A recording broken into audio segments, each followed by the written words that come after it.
यूँ तो डकैतों की बात करें तो पुरुषों का नाम ही ज़्यादातर रहा है। डकैती हो, मुखबिरी हो, किसी को उठाना हो, क्राइम की बात करें तो पुरुषों का नाम ज़्यादा रहा है। लेकिन 1980 के दशक में एक लड़की का ऐसा नाम हुआ, एक लड़की आई, उसने वो किया कि लोगों की सांसें थम गई। वो जहाँ से निकलती थी, लोग अपने घर के दरवाजे बंद कर लेते थे। उसका नाम ही काफ़ी था। जिस गांव में वो आती थी, पहले से सारे गांव के लोग सरेंडर कर देते थे। ऐसा नाम किया उसने कि लोग आज भी याद रखते हैं। डकैत से लेकर के सांसद तक की कहानी आपको हमारे ब्लॉग में मिलेगी। महज 11 साल की उम्र में उसकी शादी की गई, वो भी 45 साल के व्यक्ति से, अधेड़ व्यक्ति से। पति को बीच चौराहे पर चाकुओं से मारा, 22 ठाकुरों को लाइन में खड़ा करके मारा। ऐसी कहानी है फूलन देवी की। सो दोस्तों नमस्कार, स्वागत है हमारे ब्लॉग में। आज का ब्लॉग है बैंडेड क्वीन फूलन देवी के नाम। तो दोस्तों आते हैं फूलन देवी के बारे में बात करते हैं।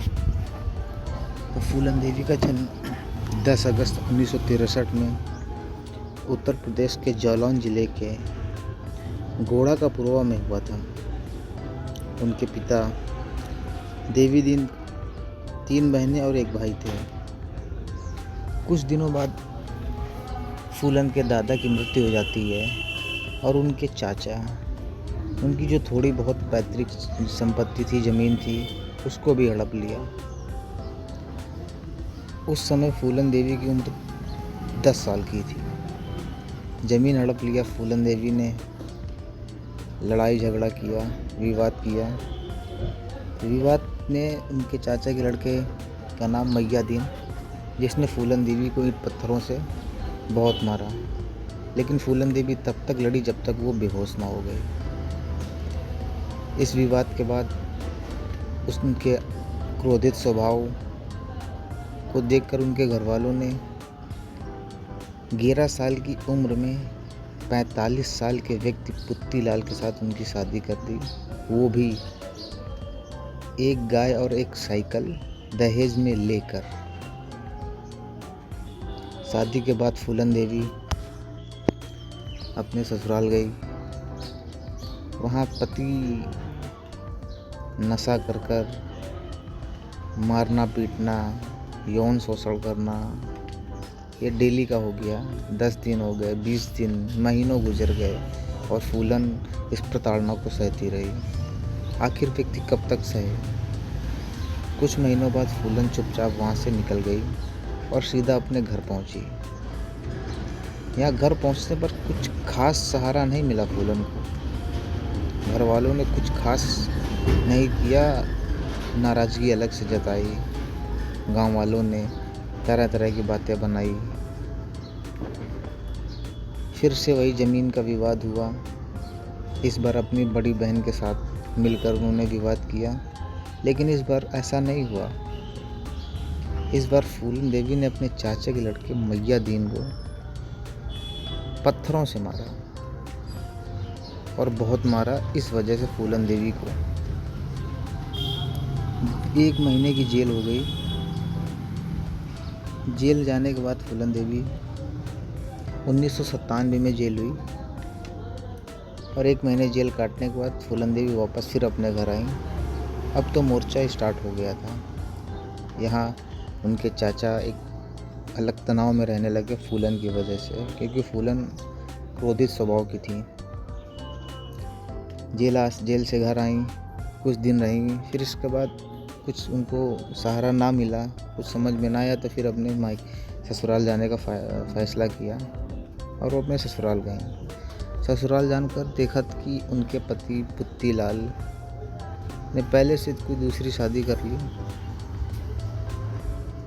वहाँ पहुँची पुत्ती लाल और उनकी पत्नी ने फूलन देवी को बहुत खरी खोटी सुनाई, बहुत बेइज्जत किया, यहाँ तक कि मारा भी।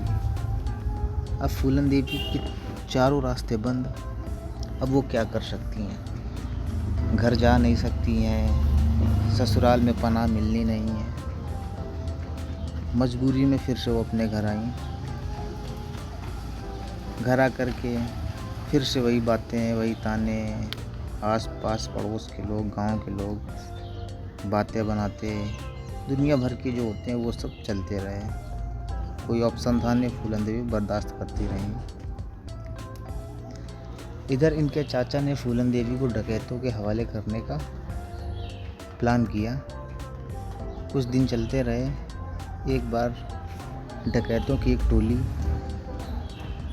उस डकैतों की टोली के सरदार बाबू गुर्जर सिंह था, फूलन देवी को पकड़ने आया, लेकिन किसी तरीके से फूलन देवी वहाँ से निकल गई। तो डकैतों ने फूलन देवी के छोटे भाई को उठा ले गए। अपने भाई के प्यार में फूलन देवी ने डकैतों को खुद को सरेंडर कर दिया, खुद को सौंप दिया। तब कुछ खास उम्र नहीं थी इनकी। वहाँ बाबू गुर्जर जैसा दरिंदा फूलन देवी को देखकर उसने भी बहुत गलत व्यवहार किया, यौन शोषण किया, एक भद्दे नौकर की तरह व्यवहार करना, मारना पीटना, यही सब। और यौन शोषण तो उसका चलता रहता था। कितना कोई एक लड़की कितना बर्दाश्त करे, वहाँ पर चलता रहा फूलन देवी के साथ अत्याचार। वहाँ पर बाबू गुर्जर के गिरोह में एक विक्रम मल्ला नाम का व्यक्ति था, जो फूलन देवी के बारे में पहले से जानता था और उसका थोड़ा स्वभाव भी फूलन देवी के प्रति अच्छा था। तो उसने कई बार अपने सरदार से मना किया कि इस पर अत्याचार ना किया करो, लेकिन वो एक अपने सरदार के अहम में था। तो विक्रम मल्ला ने एक बार अपने सरदार को गोली मार दी और खुद सरदार बन गया। इधर जब विक्रम मल्ला सरदार बना तो उसने फूलन देवी के ऊपर हो रहे अत्याचारों को बंद करवाया और फूलन देवी को ट्रेनिंग दी, बड़े घर के लोगों को लूटना सिखाया। इससे उनका गिरोह चलने लगा। फूलन देवी को कुछ राहत मिली।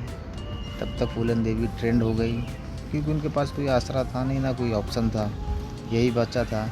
फूलन देवी ने इस पीरियड में बहुत लूटपाट की और सबसे पहले वो अपने घर गई, पति के यहाँ। पति को बीच चौराहे पर चाकुओं से मारा। वहाँ से बदला लेने के बाद फिर एक बात करके आए कि कोई भी नाबालिग लड़की की शादी अगर करेगा तो उसके लिए हम बैठे हैं, हम आएंगे। वापस फिर आ गई। फिर उनका अपना वही लूटपाट चलता रहा। यहाँ फूलन देवी का नाम हो गया, लोग जानने लगे फूलन देवी कौन है।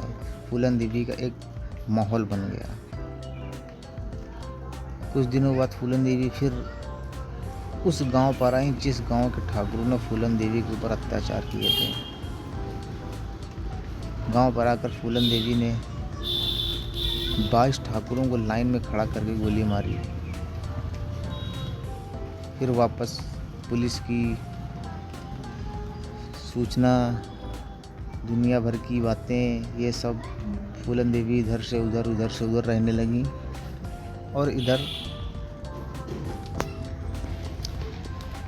पूरा उस ग्रुप के पुराने 2 युवक थे जो पहले से जेल में थे।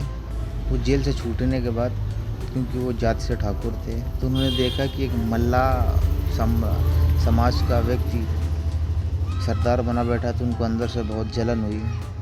और उन्होंने ये भी कहा कि ये अपने ही सरदार को इसने मार दिया एक लड़की की वजह से। तो वो वहाँ से चले गए और अपने ही ग्रुप में एक जातिवादी का कीड़ा बोने लगे, जातिवादी होने लगी और एक दूसरा ग्रुप बनाकर वो अपना करने लगे। किसी तरीके से उन्होंने फूलन देवी को उठा लिया और अपने ग्रुप में लेकर फिर से वही अत्याचार, और अपने गांव में ले जा कर के लगभग 20 से 22 दिन फूलन देवी के ऊपर फिर अत्याचार हुआ। बारी बारी से यौन शोषण हुआ। पूरे गांव के बीच में बिना कपड़ों के टहलाया, बहुत ज़्यादा अत्याचार किया। वो गिरोह कुछ दिनों बाद इधर से उधर टहलने लगा। इधर विक्रम मल्ला का जो गिरोह था वो बिल्कुल से एक तरीके से ख़त्म होने की परिस्थिति में था और उन गिरोह वालों ने सूत्रों से पता करके विक्रम मल्ला को भी मार दिया। इधर फूलन देवी तो बिल्कुल अकेली हो गई। अत्याचार सहने के अलावा उसके पास कोई काम नहीं, कुछ बचा ही नहीं।